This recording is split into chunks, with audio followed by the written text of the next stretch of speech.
संजय दिना पाटील यांनी शिवीगाळ केली आहे, एवढंच नाही तर जीवे मारण्याची धमकी दिली आहे.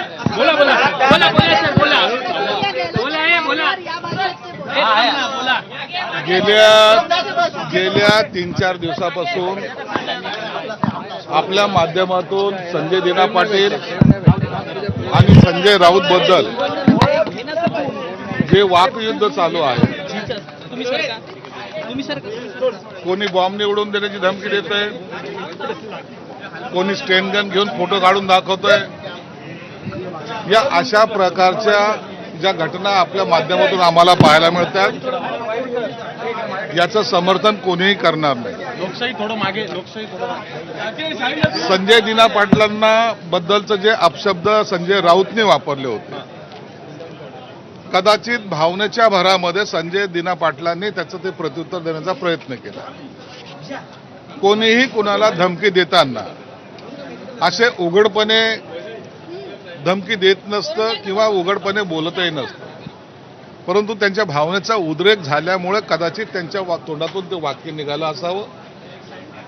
आजही मला जे काही माहिती तुमच्या माध्यमातून मिळते की काही पत्रकार गेले त्या टायमाला सुद्धा ते चिडले होते. काही लोकांनी असा प्रश्न उपस्थित केला की एकनाथ शिंदे साहेबांनी त्यांना समज दिली किंवा एकनाथ शिंदे साहेब त्यांच्यावर नाराज आहे. याबद्दलच्या बातम्या फक्त आपल्या माध्यमातून चालत आहेत. संजय दिना पाटलांबरोबर शिंदे साहेबांचं सुद्धा बोलणं झालेलं आहे. त्यांनी त्यांच्यातलं काय जे काय आपसमध्ये बोलणं झालं हे दिना पाटलांना, संजय दिना पाटलांना आणि एकनाथ शिंदे साहेबांना माहिती आहे.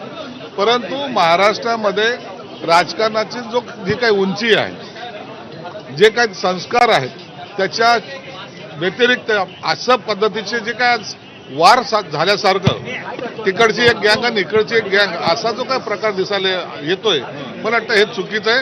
याला कोणीही समर्थन करणार नाही. तुमच्या दोघांचं भांडण आहे, संजय दिना पाटील आणि संजय राऊतांचं भांडण आहे. त्यांनी एकमेकांबरोबर भांडावं, त्यांनी पत्रकारांना काय शिव्या टाकल्या, मग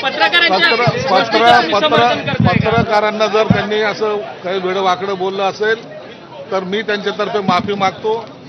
दिना पाटील यांनाही आम्ही आमच्या पद्धतीने आम्ही बोलू त्यांना. आणि या पुन्हा एकदा सांगतो, एखाद्या वेळेला फ्रस्ट्रेशन किंवा त्यांना जास्त राग आल्यामुळे त्यांनी बोललं असेल तर मी सर्व पत्रकाराची त्यांच्यातर्फे नाही माझ्यातर्फे सुद्धा मानसिक स्थिती बरोबर नाही का, अशा पद्धतीने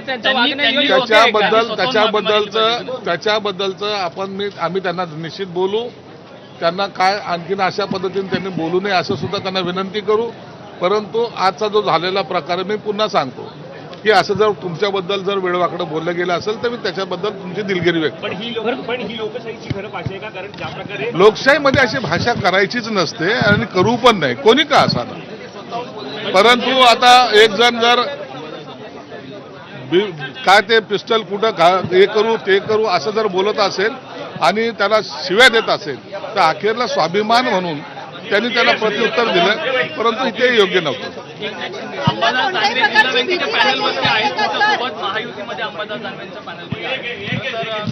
जिल्हा मध्यवर्ती बँकेच्या इलेक्शनमध्ये पुन्हा एकदा अंबादास दानवे हे आमच्या पॅनलमध्ये आलेले आहेत. जिल्हा मध्यवर्ती बँकेमध्ये कुठेही गटबाजी होऊ नये किंवा तिथे घोडे बाजार होऊ नये ही आमची पहिल्यापासून इच्छा होती. आणि अंबादास दानवे आल्यामुळं आता सर्व मिळून शेतकऱ्याच्या हिताचं पॅनल त्या ठिकाणी निवडून येईल आणि ते महायुतीचं असेल.